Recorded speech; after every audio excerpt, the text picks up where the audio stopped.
और यीशु की सलीब के पास उसकी मां और उसकी मां की बहन मरियम क्लोपास की बीवी और मरियम मगदलीनी खड़ी थीं। यीशु ने अपनी मां और उस शागिर्द को जिससे मोहब्बत रखता था पास खड़े देखकर मां से कहा कि ए औरत, देख तेरा बेटा ये है। फिर शागिर्द से कहा, देख तेरी मां ये है। और उसी वक्त से वो शागिर्द उसे अपने घर ले गया। यूहन्ना 19 बाब 25-27 आयत। यीशु की सलीबी मौत के वक्त वहां कौन कौन मौजूद था?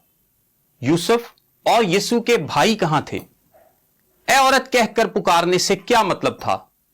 यूहन्ना को यह जिम्मेदारी क्यों सौंपी गई? आइए जानते हैं।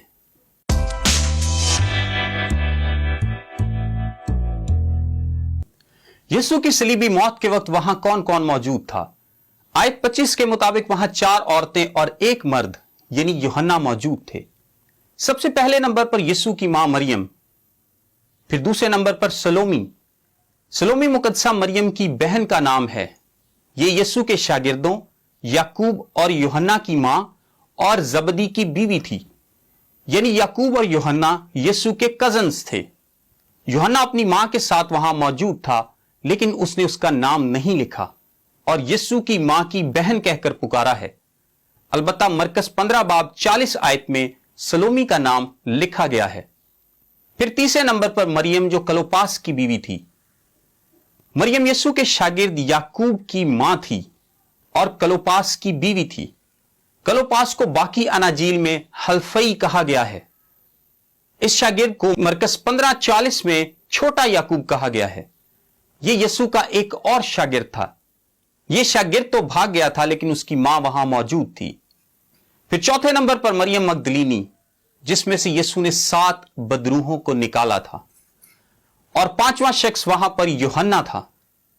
उसने अपना नाम नहीं लिखा।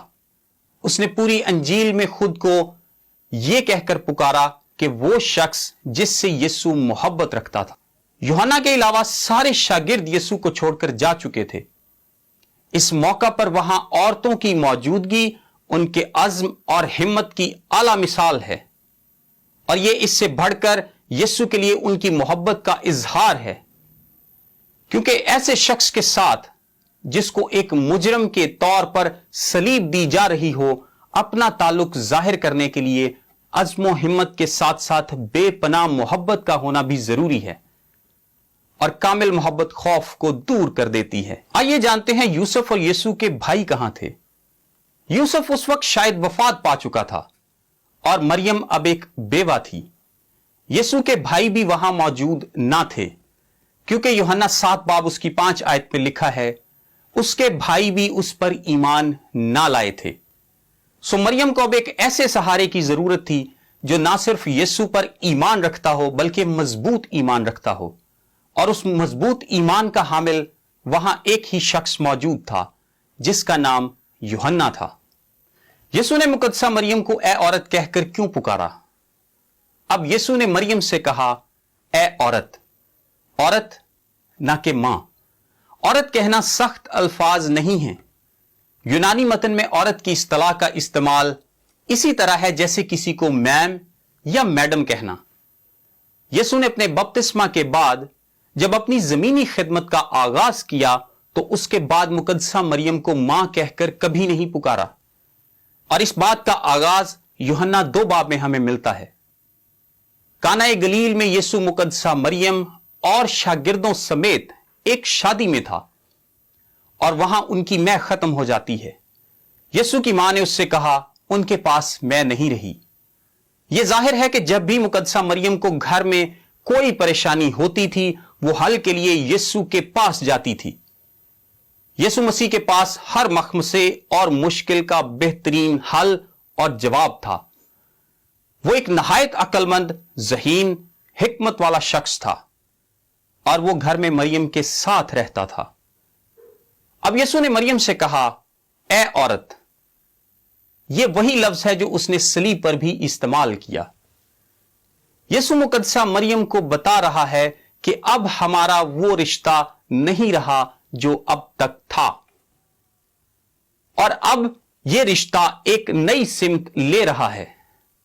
वो अब इस पोजीशन में नहीं है कि यीशु की जिंदगी में कोई इख्तियार इस्तेमाल कर सके।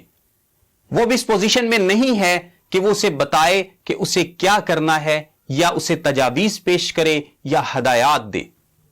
ये एक बहुत बड़ी तब्दीली थी, क्योंकि मुकद्दसा मरियम ने आज तक जो कुछ भी यीशु से मांगा था उसने उसे कभी इनकार नहीं किया था।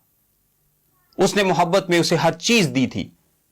लेकिन अब यीशु एक इलाही मिशन पर है और अब कोई भी उसे हदायत नहीं दे सकता सिवा उसके बाप के कि उसे क्या करना है और कैसे करना है। और क्या आप जानते हैं कि यीशु ने कभी किसी से मशवरा नहीं मांगा था? मां की फरमाबरदारी और इताअत में रहने के 30 साल पूरे हो गए। मां के ताल्लुक से उसने अपनी जिम्मेदारी को पूरा कर लिया और अब वो अपने आसमानी बाप के मिशन पर है। जैसा कि हम यूहन्ना 5:19 में देखते हैं, वो कहता है, बस यीशु ने उनसे कहा, मैं तुमसे सच कहता हूं कि बेटा आपसे कुछ नहीं कर सकता सिवा उसके जो बाप को करते देखता है, क्योंकि जिन कामों को वो करता है उन्हें बेटा भी उसी तरह करता है।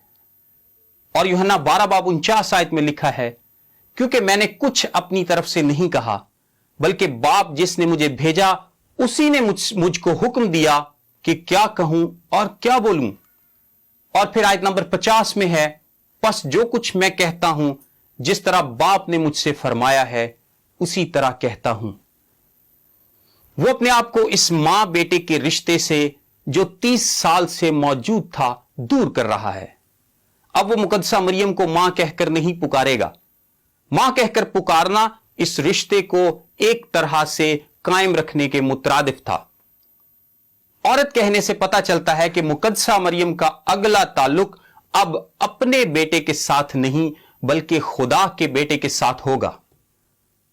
और उसका मां की बजाय औरत कहना यह भी जाहिर करता है कि मां की ताबेदारी में रहने वाला पुराना रिश्ता अब एक नए रिश्ते में तब्दील हो गया है, जो मसीह और शागिर्द का रिश्ता है। मत्ती 12:46 में जब वो भीड़ से यह कह रहा था, उसकी मां और भाई बाहर खड़े थे और उससे बात करना चाहते थे। किसी ने उससे कहा, देख तेरी मां और तेरे भाई बाहर खड़े हैं और तुझसे बात करना चाहते हैं। उसने खबर देने वाले के जवाब में कहा, कौन है मेरी मां और कौन है मेरे भाई? और अपने शागिर्दों की तरफ हाथ बढ़ाकर कहा, देखो मेरी मां और मेरे भाई ये हैं, क्योंकि जो कोई आसमानी बाप की मर्जी पर चले वही मेरा भाई और मेरी बहन और मां है। फिर लूका 11:27 और 28 आयत में लिखा है, एक औरत ने पुकार कर उससे कहा, मुबारक है वो रहम जिसमें तू रहा और वो छातियां जो तूने चूसी। उसने कहा, हां, मगर ज्यादा मुबारक वो हैं जो खुदा का कलाम सुनते और उस पर अमल करते हैं। यानी ज्यादा मुबारक होने की वजह जिस्मानी रिश्ता नहीं बल्कि बाप की ताबेदारी और हुक्म मानना है। और जो जितनी ताबेदारी करेगा, जितना हुक्म मानेगा, उतना ही मुबारक होगा। सो इसीलिए यीशु ने ए औरत कहकर पुकारा, ताकि सब पर यह बात वाज़ेह हो जाए कि मुकद्दसा मरियम के जिम्मे जो खिदमत खुदा ने लगाई थी वो उसने एहसन तरीके से पूरी की और इंसान की निजात में मजीद उसका कोई किरदार नहीं। यसाया की किताब के मुताबिक खुदा अपना जलाल किसी और के लिए रवा नहीं रखता। निजात का काम सरासर खुदा का काम है। यीशु ने 30 साल अपनी जमीनी जिंदगी में वालिदैन के साथ रहकर तमाम जिम्मेदारियां पूरी की। फिर अपनी खिदमत के दौरान अपने बाप की मर्जी पूरी की और अब जब दुनिया से जाने का वक्त है तो वो अपनी मां की निगहदाश्त की जिम्मेदारी लगाता है, जो उसकी मोहब्बत की एक मिसाल है। यूहन्ना 13 बाब उसकी पहली आयत में लिखा है, यीशु अपने उन लोगों से जो दुनिया में थे जैसी मोहब्बत रखता था आखिर तक मोहब्बत रखता रहा। यीशु ने यूहन्ना को यह इज्जत बख्शी कि वो यीशु की जगह अब मुकद्दसा मरियम का ख्याल रखे। यूहन्ना वो तमाम जिम्मेदारियां निभाएगा जो एक बेटे की होती हैं। देख तेरी मां कहने से यीशु ने यूहन्ना को पाबंद किया कि वो मुकद्दसा मरियम का उसी तरह ख्याल रखे जैसे अपनी मां का रखता है। यूहन्ना जरूर एक जिम्मेदार शख्स होगा जो यीशु ने उसे यह जिम्मेदारी बख्शी। अगर हम अपनी मौजूदा जिम्मेदारियों को एहसन तरीके से निभाते हैं तो खुदा हमें उससे बड़ी जिम्मेदारियां देता है। कलाम के मुताबिक जो थोड़े में दयानतदार नहीं वो बहुत में भी दयानतदार नहीं। अगर आप खुदा से बड़ी खिदमत चाहते हैं तो पहले इस बात पर गौर करें कि जो खिदमत उसने आपको दे रखी है उसे आप कैसे निभा रहे हैं। और दूसरी बात मौजूदगी की है।